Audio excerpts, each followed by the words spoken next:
Election Day in the United States is nearly upon us. Candidates Donald Trump and Kamala Harris are making their final pitches to voters as Americans are ready to vote in their next president. Now, both candidates ending their campaigns with appeals to voters in the swing states. Ms. Harris is set to spend the whole day campaigning in the key battleground state of Pennsylvania. According to polls, she's now narrowly ahead in Nevada, North Carolina and Wisconsin, while Trump leads in Arizona. Trump also heading to Pennsylvania, as well as two other swing states, North Carolina and Michigan. Now, Pennsylvania is the biggest prize among the battleground states, offering 19 of the 270 Electoral College votes a candidate needs to win the presidency. Well, let's get more now from Nick Harper. He is reporting live to us from Washington, D.C. Well, Nick, both candidates are locked in close races in the swing states that we were just talking about. How crucial is the final day of campaigning for these candidates?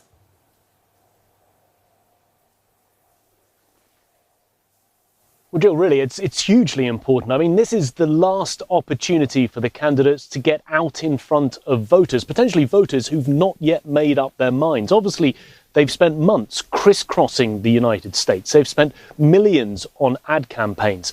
But potentially something that they say or do on this final day of voting could help pick them up extra votes. And I think it's important to look at where they've decided to go on their final day of campaigning. It says a lot about where they feel could be the make or break states for them. So Donald Trump in North Carolina, Pennsylvania, and then holding his final rally in Michigan, the city of Grand Rapids, the exact same place where he held his final rally in both 2016 and 2020. His campaign saying it comes down to superstition as to why he's decided to choose the exact same location.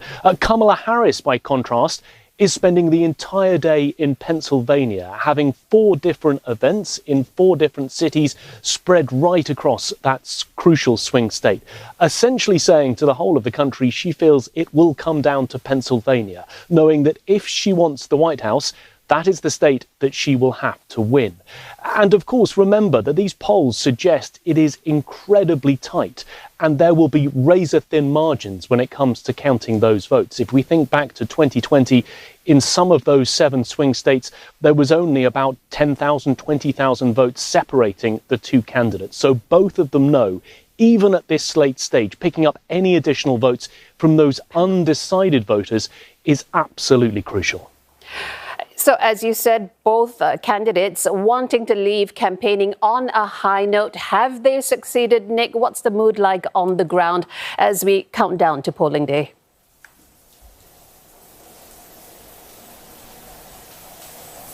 Well, it's interesting because I think the overriding mood for a lot of people right across the United States is a slight feeling of anxiety. People who've been lining up to cast their votes early, queuing perhaps for a long time, have spoken about nervousness of just standing in line and worried about what might happen, because there is a real anticipation that, yes, the election will take place on Tuesday, but it's what happens next. How long will it take for those results to come in?